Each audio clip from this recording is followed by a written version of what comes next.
Hello everyone! Good morning! So, ito pa ginagawa ko ngayon. At meron tayong nasunod. And kanina na. So, pakita ko sa inyo.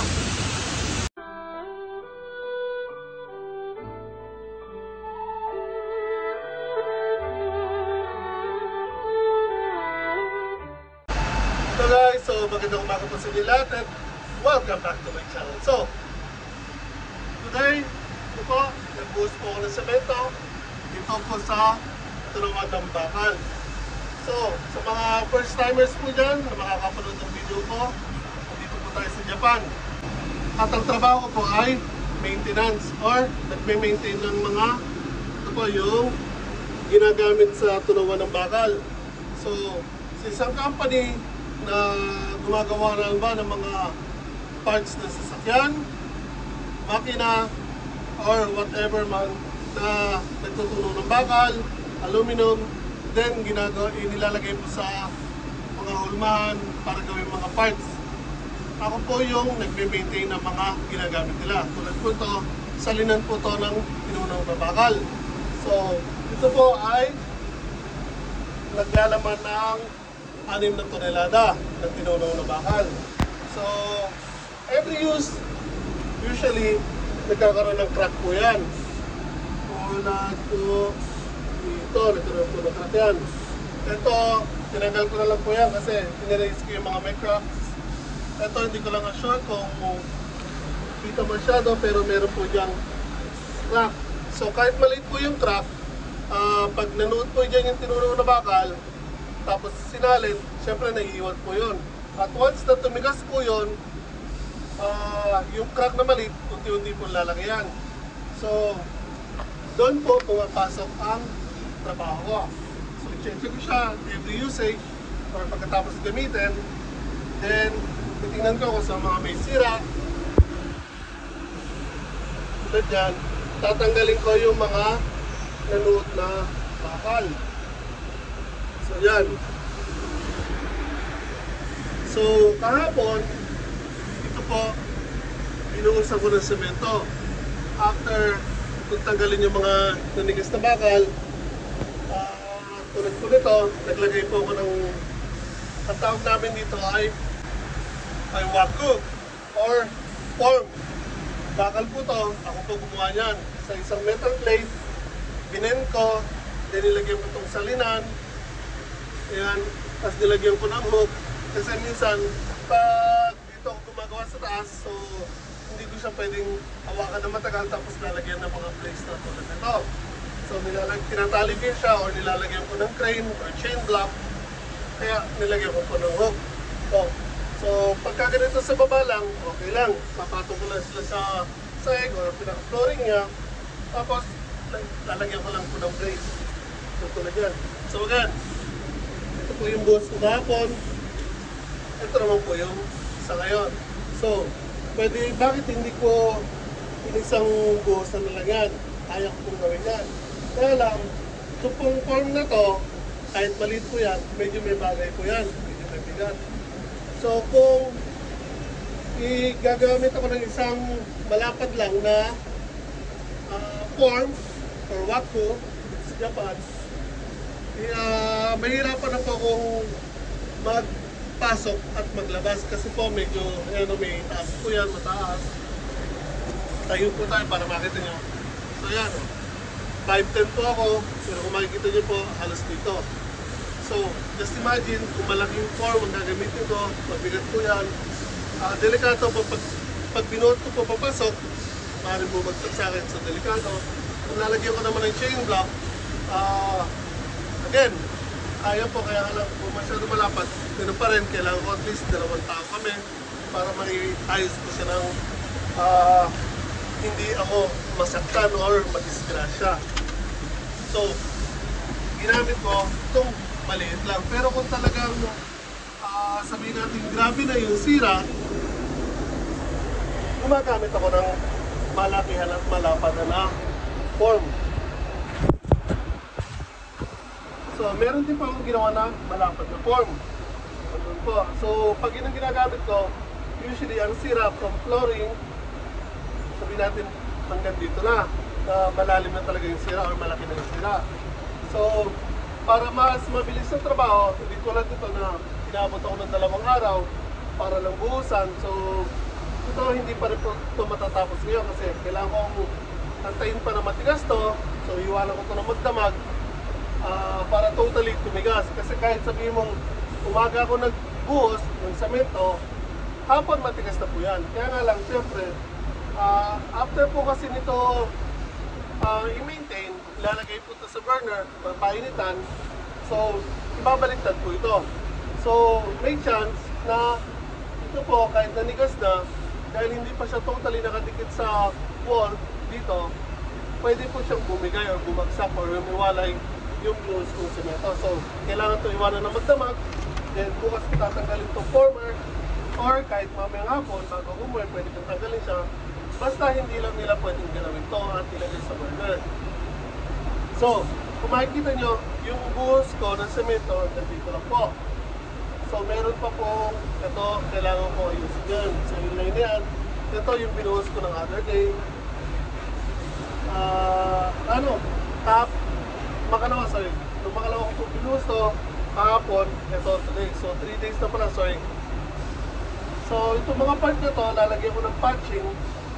Patching po tawag doon yung clay na may mix ng cement.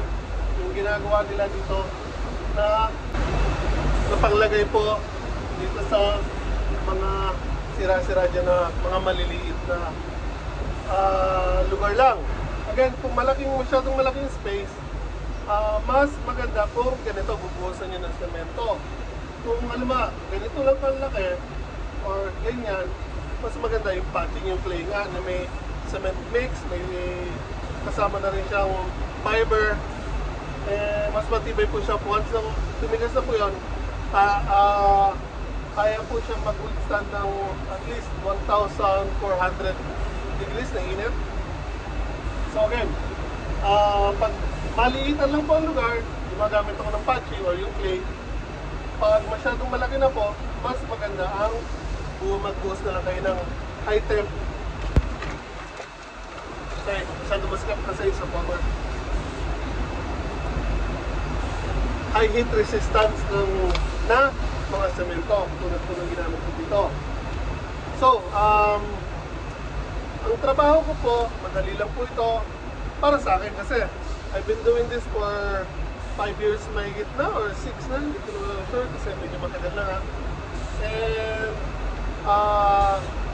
downside or ang cons or usually ayaw ng tao dito, una, madumi,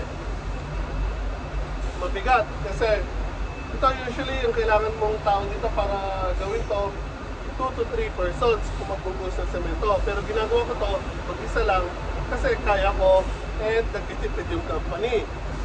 So, pag sa labas kami, nagtatrabaho. Before kasi nasa labas ako, dito kasi now, daily na po ako dito. So, ni-request ng company na ilagay na ako dito as in full time, every day. So, ako na po nagme-maintenance ng mga gamit nila.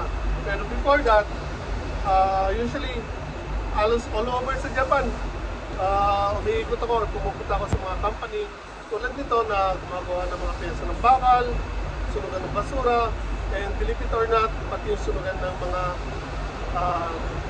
umanaw dito sa Japan. Nagme-maintain din po kami doon. Or meron certain company na gumagawa noon, pag kulang sila ng tao, tumatawag doon sa company namin, and kami yung pumupunta, pinapadala pag humingi sila ng tulong, pag kulang sa tao. So, sunugan ng mga basura, tunawan ng mga bakal, gawaan ng mga pyesa, hard parts, truck, boat. So, dito sa pinagtatrabaho ko na, mostly ginagawa dito, mga makina ng truck, barko, at kung ano-ano pang mga malalaging piston block, engine block.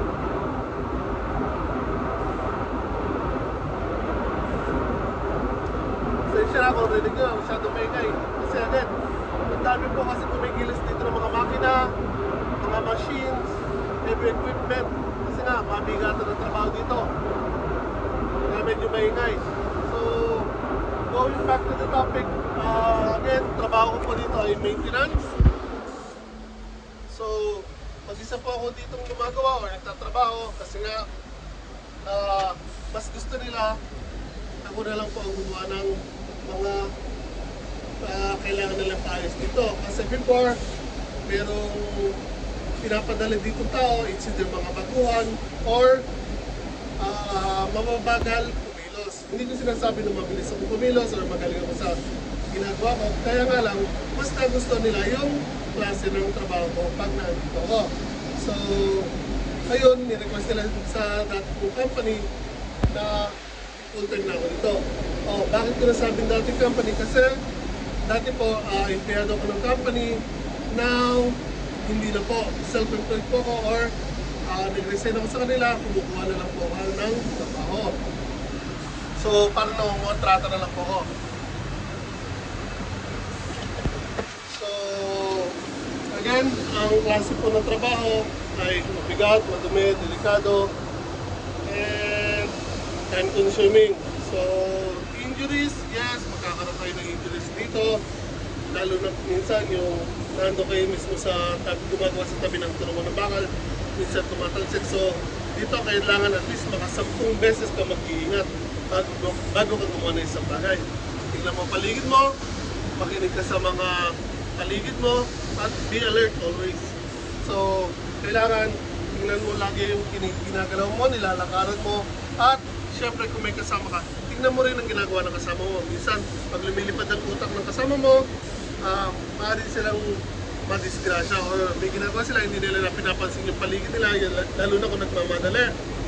Malimit mangyari yun. So ako, hindi lang yung sarili ko ang tinitingnan ko, pati kung sino man yung mga nakakasama ko, kasi nga again, delikado. So, again, ito sa part na to, ito yung pag sinasalin, dito yung bumababa or tumataob. So, makikita nyo, may sira din po dyan. Pero sa part na yan, yung clay na lang, clay mixture ang lalagay ko, madali na po yan. And makikita nyo po, nakakaputi po ako, naka-full gear, naka-safety shoes, meron ako full face na mask, tinanggal ko lang po para marinig nyo ako na maayos habang nagsasalita. Kasi once na-suit ko na yan, garble na yung boses ko. Hindi ko sinasabi magandang pakinggan ng boses ko. Ang boses ko now, garble pa rin po kasi basag ang boses ko. Pero mas maintindihan nyo ako kung wala yung full face na mask. And syempre, helmet, earmuffs para maprotektan din po ang tainga natin kasi maingay. Tapos ang gamit ko is breaker or jackhammer, tapos yung baby jackhammer or chipper. So maingay po yun once na ginagamit na, kaya kailangan may earmuffs din para mapangalagaan po ang tainga din natin. Mask para sa mata at lungs. Siyempre yung bagay natin kasi marami mga alikabok na nag-iliparan po dito. So, again, kung meron po kayong katanungan or gustong malaman tungkol sa ginagawa ko dito or interested sa mga nasa Japan po dyan na pumasok sa linya ng trabaho ko, basta nandito po sa Gunma area, pwede ko kayong i-refer or ipasok sa pinagtatrabahuan ko kung interesado kayo. Pero again, before nyo gawin yan, mag-isip kayo maigi. Mabigat, madumi, delikado, time consuming. So, minsan, nakaka-experience ako pag out of town, halos isa't kalahating buwan, walang buwian. Pero, fully paid ka nun.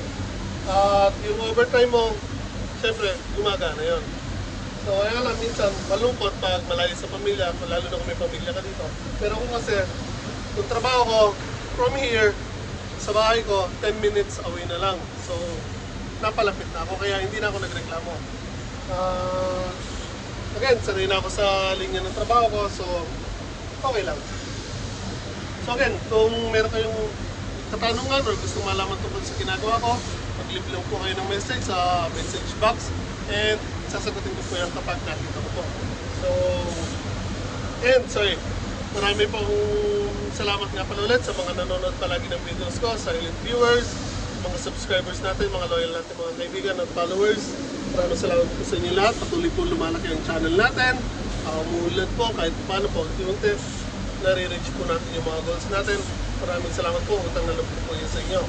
So marami pa po akong klase ng videos na nilalabas. Meron ako sa gardening, maintenance ng bahay, meron din. Kaya kala sa ngayon, masyado akong busy sa trabaho, so hindi ako masyado nakakapaglabas ng video sa bahay.